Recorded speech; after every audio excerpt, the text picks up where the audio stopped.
I used to think the worst thing that could happen on my wedding day was a broken zipper or a late florist. I was wrong. The worst thing was realizing, while I was wearing white, while my hands were shaking from excitement and nerves, that the people who raised me had been quietly rewriting my boundaries behind my back, and then blaming me for the consequences. 2 hours before the ceremony, I was in the bridal suite trying to breathe through my own heartbeat. The room smelled like hairspray and fresh bouquets. My best friend was pinning a loose curl behind my ear, and Charlie, my fiancé, my safe place since high school, had texted me from the other side of the venue. "I'm here. Whatever happens, I've got you." Then there was a knock. Not the light, polite kind. The kind that makes the air in the room change. A staff member stepped in, face tight. We need you for a moment." I followed her down a hallway that felt too bright, too long, my dress whispering against the carpet. I could hear muffled music from the reception space, laughter, clinking glasses, life moving forward like nothing could touch it. And then I saw security. One of the guards had someone by the arm, not hurting her, just stopping her, and I knew who it was before my brain could fully accept it. My mother, Sarah. Thin, jittery, eyes too glassy, lipstick smeared like she'd put it on in a rush. She wasn't supposed to be here. She wasn't invited. I had said it clearly, calmly, over and over, because I didn't want my wedding to become another chapter in my childhood trauma. But there she was, trying to slip past the entrance like she belonged. My stomach dropped so hard it felt like I was falling. Behind me, I heard my grandmother's voice, Patricia, sharp with panic and righteousness, like she was the victim in this story. "She's her mother," she hissed. "If you keep her out, don't blame me for what she might do." My fingers went cold. My mouth went dry. In that moment, I understood the real fight wasn't about a guest list. It was about control, and whether I was allowed, just once in my life, to choose peace. I'm 24 now, and on paper, my life finally looks like something stable. I'm in college. I can pay my own bills. I'm not constantly bracing for the next disaster. And in 2 months, was 2 months, I was supposed to marry Charlie, the boy who became my best friend before he ever became my boyfriend. Charlie is 25. He's the kind of man who doesn't raise his voice to win a point. He just stays, steady, calm, present. When my life was chaos, he didn't try to fix me like a project. He just held my hand and reminded me I was still a person worth loving. We've been together since high school, long enough that he knows the exact look I get when I'm about to shut down. Eyes too focused, shoulders too tight, like my body is preparing to disappear. Long enough that he can tell when I'm lying by saying I'm fine too quickly. And I needed that kind of love because I didn't grow up with anything soft. My mother, Sarah, has been addicted to drugs for as long as my memory goes back. I'm not saying that to be cruel, it's just the truth my childhood was built around.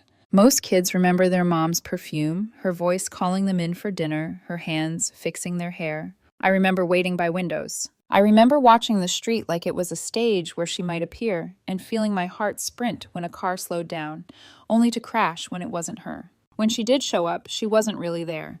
Sometimes she'd be asleep on the couch in the middle of the day, mouth slightly open, like her body had shut her off to survive itself. Other times she'd be loud and restless, bringing men I didn't know into our space like they belonged there more than I did. I learned early that love could be unpredictable and dangerous. So my grandmother Patricia and my great-aunt Ruth raised me. Ruth was the gentle one. She'd play cards with me, help with homework, make the house feel like a place where I could exhale. Patricia was complicated. She provided. She kept a roof over my head. She told herself she was saving me. But she also believed in control as a form of love. And when you're a little girl who just wants to be chosen, you don't always recognize control. You recognize attention. You recognize someone making decisions, and you mistake it for safety. When I was around 9, my mother stole my grandmother's car and took money out of her desk drawer. The police came. I watched my mother in the back seat of a cruiser, and I didn't understand why my throat hurt like I was the one being taken away. My grandmother cried for hours after. I remember thinking, she's crying because she loves her. And then immediately, so why doesn't she love me like that? My mother went to jail for a few months. When she got out, she went right back to drugs.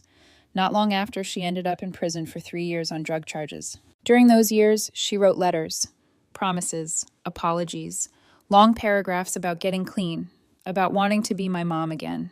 And I stupidly, desperately believed her. I wanted a mother so badly, I was willing to build one out of ink on paper. When she was released, the plan was for her to live with my grandfather, her dad, in a town about 3 hours away. My grandmother decided we would move there too, so I could build a relationship with her. A fresh start, she said. What she didn't tell me was that fresh starts don't work when the rot comes with you. Because my grandfather was mean in a way that didn't leave bruises but still hurt. Constant yelling, name-calling, criticism that made the walls feel smaller. Still, I tried to focus on the one bright thing. My mom was around. For a while, she seemed clean. For a while, she laughed with me like a real person. And then, slowly, I learned what relapse looks like when it's wearing a smile. For a long time, I convinced myself that stability was something you earned by enduring enough pain. If you survived long enough, stayed quiet long enough, loved hard enough, eventually things would settle. That belief followed me through high school like a shadow. By then, I was doing well academically. Good grades. Teachers who told me I had potential. Friends who didn't know the full story but knew enough to understand why I flinched at raised voices. And Charlie, steady, patient Charlie, was already becoming my anchor. He never pushed me to talk about my mom. He just listened when I did. At home, though, the cracks were spreading. We were living with my grandfather, and his anger felt like background noise at first. Constant, but normalized. He yelled about dishes, about bills, about how my mom and I were ungrateful. He called us lazy, useless, dramatic. Some days it was directed at her, some days at me, most days at both.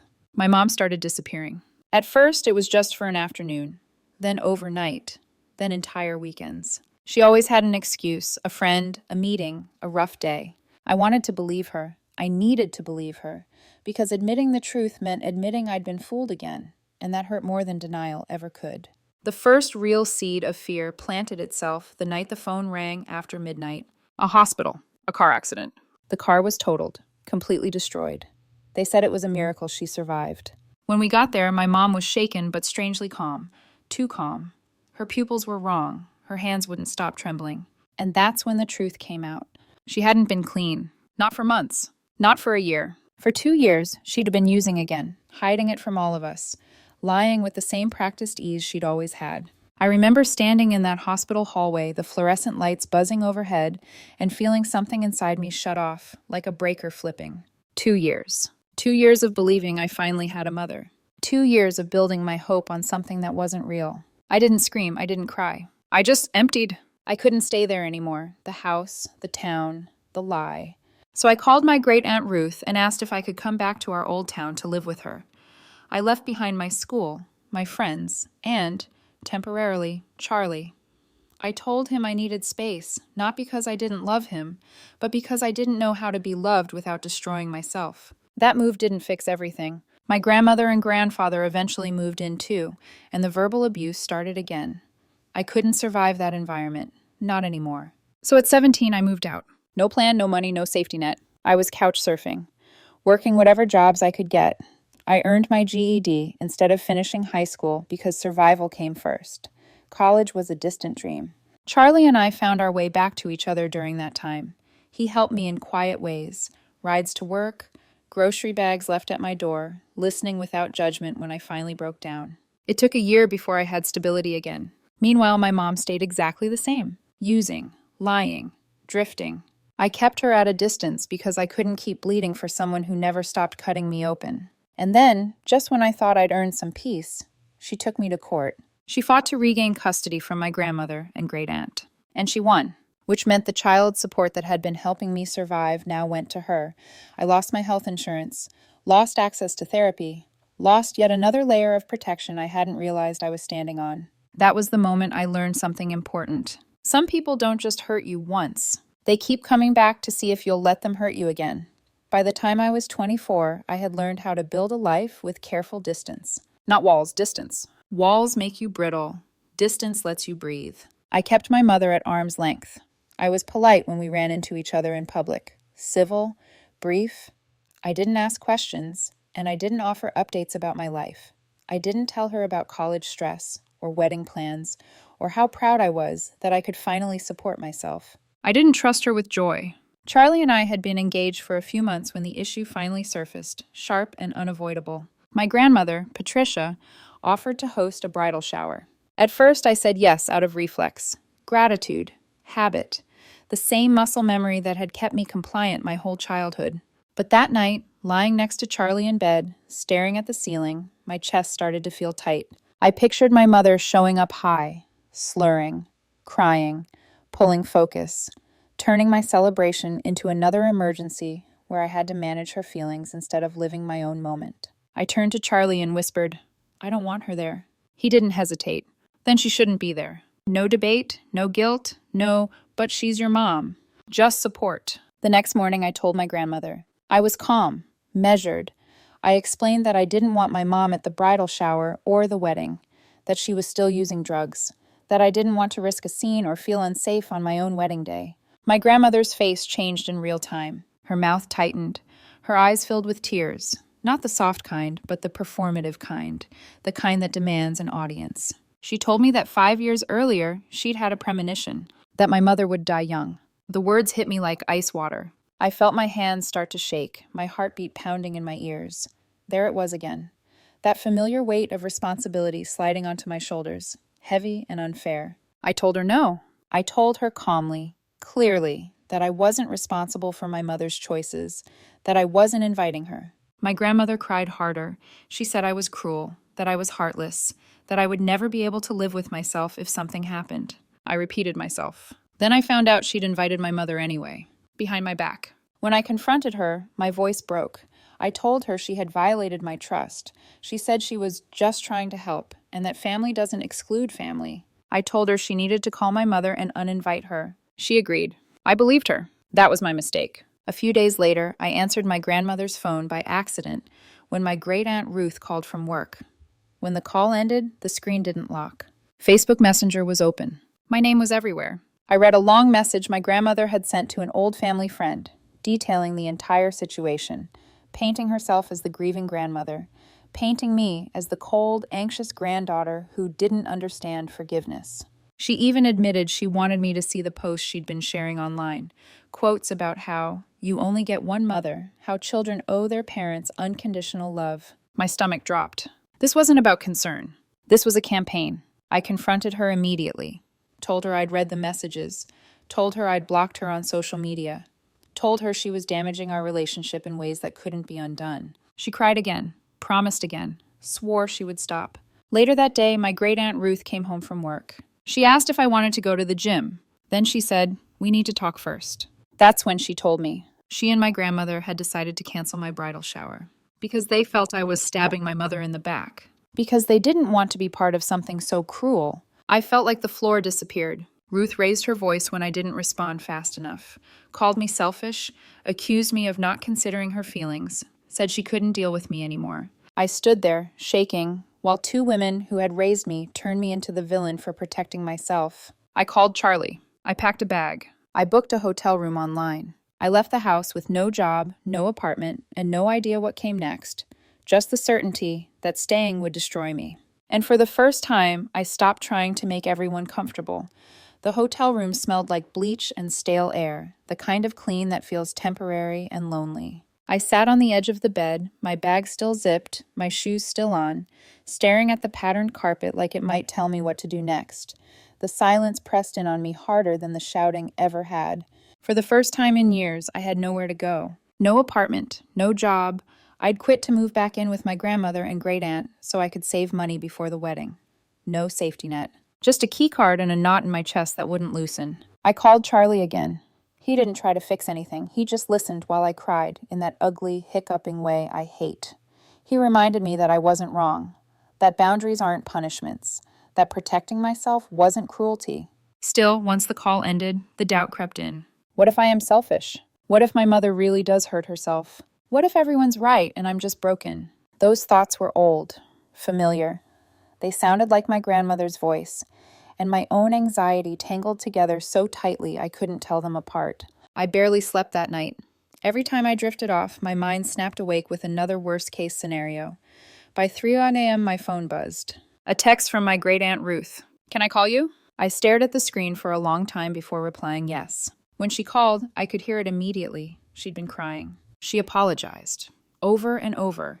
Her voice cracked as she said she'd panicked when she realized I was gone and didn't know where I was. She said she'd tried to give me space but couldn't stand the thought of me being unsafe, especially in a city she knew wasn't the safest. She asked where I was. I told her I was in a hotel. She asked if she could come see me. I said yes, but only if she came alone. When she knocked on the hotel door, she looked smaller somehow. Tired. Guilty. Not the angry woman from earlier that day. We sat across from each other on opposite beds and talked for hours. She admitted that my grandmother had been putting enormous pressure on her to fix the situation, that she'd been acting as the messenger, the peacemaker, the emotional dumping ground. She said she'd snapped, that canceling the shower was less about punishing me and more about escaping the chaos my grandmother was creating. She owned it. That mattered. She told me she was sorry for taking her anger out on me, that she should have protected me instead. Then she made an offer. She suggested taking the money she'd planned to spend on the bridal shower and using it for a bachelorette weekend instead. Just me and my closest friends. No family, no pressure, no politics. Something about that broke through the fog. It wasn't just about the party. It was about someone finally choosing me without conditions. I said yes. We agreed not to tell my grandmother about it. We made a plan for the remaining 3 months I'd be living in the house. I'd be polite but distant. I'd spend more time out, visiting Charlie, seeing friends, staying busy. I'd remove my grandmother from wedding planning entirely. After Ruth left, I sat alone again, but this time the silence felt different. Clearer. I opened my laptop and did something I'd been avoiding for years. I wrote my mother an email. I explained, calmly, firmly, why she wasn't invited to the wedding, that she was still using drugs, that I needed a peaceful, safe day, that security would be present and informed. I didn't accuse. I didn't apologize. I just stated facts. Then I called my dad and confirmed he'd hire security, even if it meant keeping my grandmother or grandfather out if things escalated. For the first time, I felt like I was steering my own life instead of reacting to everyone else's chaos. When I went back to my grandmother's house, the atmosphere had shifted. She moped, sighed dramatically, made small comments designed to reopen the wound. "This is your last chance to change your mind," she said once, voice trembling. I looked at her and replied evenly, "I didn't cancel the shower, but I'm glad it's canceled." She stared at me like she didn't recognize me. And maybe she didn't, because for the first time, I wasn't playing the role she wrote for me. The weeks leading up to the wedding felt like walking through a house with hidden tripwires. Nothing exploded all at once. It was subtler than that. My grandmother never raised her voice again, not directly. Instead, she mastered the art of implication. Newspaper clippings left on the kitchen counter about family reconciliation, Facebook quotes printed and accidentally dropped near my laptop, casual mentions of my mother woven into conversations that had nothing to do with her. "Did you know your mom always loved lilies? I saw a dress today that would have looked beautiful on her. I just worry you'll regret this one day." Each comment was soft, reasonable, almost loving. And that made it worse. Because when I reacted, when my chest tightened or my hands shook, I was the one who looked unstable, emotional, oversensitive. I learned to disengage. I spent more time at the library, more nights at Charlie's place. When I was home, I kept my answers short and neutral, polite, distant. I didn't argue. I didn't explain. I didn't defend. That, more than anything, seemed to infuriate her. The real escalation came 10 days before the wedding. I was home alone, sitting at the dining table with my laptop open, working through a checklist, final vendor payments, seating charts, emails I needed to send before we left town. I'd finally reached a rhythm again. My breathing was steady. My thoughts were clear. Then there was a knock at the door. 3 sharp taps. My body reacted before my mind did. My shoulders locked. My stomach dropped. I stood slowly and peeked through the window beside the door. It was my mother. Sarah looked worse than the last time I'd seen her. Thinner. Hollowed out. Her eyes were bloodshot, darting too quickly, like they couldn't settle. Her hands shook as she knocked again, harder this time. I opened the door just enough to step outside and closed it behind me. "I told you," I said quietly, my voice steadier than I felt. "You can't be here." She started crying immediately, loud, gasping sobs that drew attention from the neighbors. She said my grandmother told her there was still a chance, that if she could just talk to me, I'd understand. I told her no. She tried the same tactic my grandmother had used. She said if she couldn't come to the wedding, she didn't know what she might do to herself. Something in me snapped, not explosively, but cleanly. "I hope you get help," I said, "but your mental health isn't my responsibility." The words felt terrifying and liberating all at once. She stared at me like I'd slapped her. I went back inside, locked the door, and called my great aunt Ruth. She came home early, and my mother left without another word. That night, I sat on my bed and stared at my wedding dress hanging in the closet. For the first time, I felt a strange sense of calm, because the worst had already happened. She'd tried to manipulate me with the one weapon that used to work, and it hadn't. The wedding day arrived clear and bright, almost offensively beautiful. My dad walked me down the aisle. Charlie's hands trembled when he took mine. I could feel his thumb brushing my knuckles like he was grounding himself in the moment. Security was discreet but present, calm, professional. During the reception, one of the guards approached me quietly and said my mother had tried to enter. She didn't cause a scene, he assured me. We handled it. I nodded, thanked him, and went back to dancing. Later, I noticed my grandmother sitting alone at a table near the back. She didn't come up to me, didn't make a speech, didn't cry dramatically. She watched. I couldn't tell if she was angry or grieving. For once, I didn't try to figure it out. The next morning, before Charlie and I left for our honeymoon, I wrote my grandmother a letter. I didn't accuse her. I didn't beg. I explained that while I understood she loved both me and my mother, her actions had crossed boundaries and damaged our relationship. I told her I needed time and space, that after the honeymoon and our move out of state, I would be limiting contact for a while. I left the letter on her bed, and then I walked away. The honeymoon was quiet in the best way. We walked on the beach, ate at small restaurants, slept late, didn't talk about family drama at all. For the first time in my life, my nervous system started to relax. When we returned, we moved into our new apartment in a different state. Charlie started his new job. I enrolled in classes at the local community college. Distance, physical and emotional, worked the way nothing else ever had. I still get updates occasionally. My great aunt calls. My grandmother tries to check in, but I keep conversations short and neutral. My mother checked into rehab a week after the wedding. I hope it works, but I no longer build my future on that hope, because I finally understand something I was never taught growing up. Love doesn't require self-destruction, and peace is not something you earn by suffering. It's something you're allowed to choose. The quiet didn't come all at once. It arrived in fragments. The first night in our new apartment, I woke up at 2:17 a.m. with my heart racing, convinced I'd forgotten something important. Someone angry, someone waiting, someone about to punish me for stepping out of line. The room was dark, still. Charlie's breathing was slow and even beside me. Nothing was wrong, and that terrified me more than chaos ever had. For weeks after the wedding, my body stayed in survival mode. I jumped at my phone vibrating. Every unknown number made my chest tighten. I kept expecting the other shoe to drop, another call, another accusation, another demand disguised as love. But it didn't come. Instead, there was space, and in that space, everything I'd been holding back came rushing in. One afternoon, while Charlie was at work, I sat on the floor of our living room, surrounded by unopened boxes, and just stopped functioning.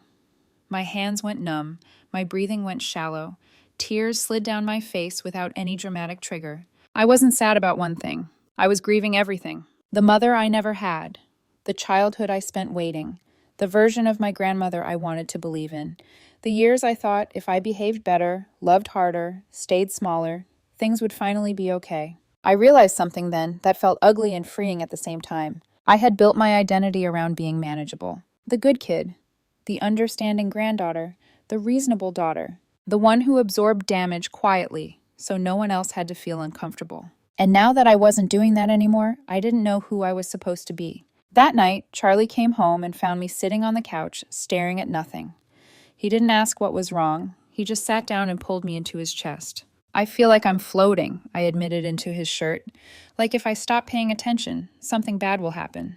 He kissed the top of my head and said, "Nothing bad is happening right now." I wanted to believe him. A few days later, my great aunt called, with an update I hadn't asked for. My mother had checked into rehab, yes, but she'd already broken some of the rules. Missed meetings, pushed boundaries. Staff were keeping an eye on her. My chest tightened immediately. The old reflex kicked in. Should I call her? Should I check on her? Should I do something? Charlie saw the look on my face before I even spoke. "You don't have to fix this," he said gently. "But what if," I started. "What if nothing changes," he finished. "That still doesn't make it your responsibility." I nodded, but inside I felt like I was failing some invisible test. That night was the lowest point. Not because of screaming or betrayal or drama, but because of the silence afterward. Because once the chaos was gone, I had to sit with the truth. No one was coming to rescue me from my family. And no one was coming to punish me either. I was free, and freedom felt terrifying. I cried quietly in the shower, letting the water drown out the sound. I cried for the little girl who waited by the window, for the teenager who left home with a backpack and nowhere to go, for the young woman who thought love always came with conditions. I cried because part of me still wanted my grandmother to call and say, "I was wrong. I should have protected you." She never did, and accepting that felt like letting something die. But somewhere in that grief, something else began to shift. I realized I wasn't actually falling apart. I was unlearning. Unlearning guilt that didn't belong to me. Unlearning responsibility for other people's self-destruction. Unlearning the idea that love had to hurt to be real. The dark moment wasn't loud. It was quiet, heavy, and lonely. But it was also honest. And for the first time, I wasn't trying to escape it. I was sitting in it, knowing that whatever came next would be built on truth, not fear. The turning point didn't arrive as a dramatic revelation or a single conversation that changed everything. It arrived quietly, on a Tuesday morning, while I was drinking coffee in our small kitchen, sunlight pooling on the counter like it belonged there. My phone buzzed. A text from my great-aunt Ruth. "Just wanted you to know, I told your grandmother no today." I stared at the screen for a long moment. Then I called her. Ruth sounded tired, but calm. She told me my grandmother had been pressing again, asking questions about my life, fishing for information, hinting that maybe it was time to heal the family. Ruth said she'd finally snapped. She told her, plainly, that threatening a young woman with her mother's suicide was abusive, that manipulating guilt wasn't love, that she had chosen to protect the wrong person for too long. She didn't take it well, Ruth admitted, but I'm done. Something in my chest loosened. Not because my grandmother had changed, but because someone else finally named the truth out loud. Later that week, I had my first appointment with a new therapist through a low-cost community program. I sat across from a woman with kind eyes and explained my history in fragments. Addiction, abandonment, guilt, control. She didn't look shocked. She said, "You were parentified very young." The word hit me harder than I expected. Parentified. She explained that I'd been placed in emotional roles I never should have carried. Managing adults' feelings, taking responsibility for outcomes I couldn't control, learning to stay small to stay safe. "That's not maturity," she said. "That's survival." I walked out of that appointment feeling like someone had adjusted the lens on my entire life. The final shift came when my grandmother called. I hadn't heard from her directly in weeks. Her voice was softer than usual, careful. She said she missed me, asked how I was doing, asked about school. Then she said, "I just want us to be a family again." I took a breath. And for the first time, I didn't explain. "I'm not ready for that," I said calmly. "And pushing me won't make it happen faster." She sighed, heavy and disappointed. "You're holding grudges," she said. "No," I replied. "I'm holding boundaries." There was a pause. Then she changed the subject. When the call ended, I realized something important. She hadn't apologized. She hadn't taken responsibility. She hadn't asked what I needed. She'd only adjusted her tone. And somehow, that was enough clarity. That night, I wrote in a notebook, pages and pages, about the woman I wanted to become. Not the daughter, not the granddaughter, not the peacekeeper. Just me. I decided what my boundaries would look like moving forward, what access people would have to my life, what behaviors I would and would not tolerate. I didn't need revenge. I didn't need closure delivered by someone else. I needed consistency. I needed to stop negotiating with people who only respected me when it benefited them. Charlie noticed the change before I did. "You seem lighter," he said one evening as we cooked dinner together. I smiled. "I think I finally believe I'm allowed to be." And that was the real turning point. Not when others changed, but when I stopped waiting for them to. The fallout didn't explode. It settled, like dust after a collapse. Slow, inevitable, impossible to ignore once the air cleared. After that call with my grandmother, something fundamental shifted in the family dynamic. Not because anyone suddenly understood me, but because they realized I was no longer available for manipulation. My grandmother tried a few last strategies. She sent messages that sounded reasonable on the surface, short check-ins, neutral comments about the weather, links to articles about forgiveness. No accusations, no threats.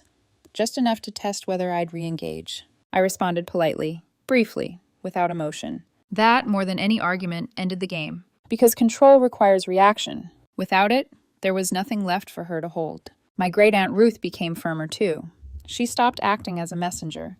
When my grandmother complained about me, Ruth told her she wouldn't discuss it. When she asked for updates about my life, Ruth said I deserved privacy. I didn't ask her to do that.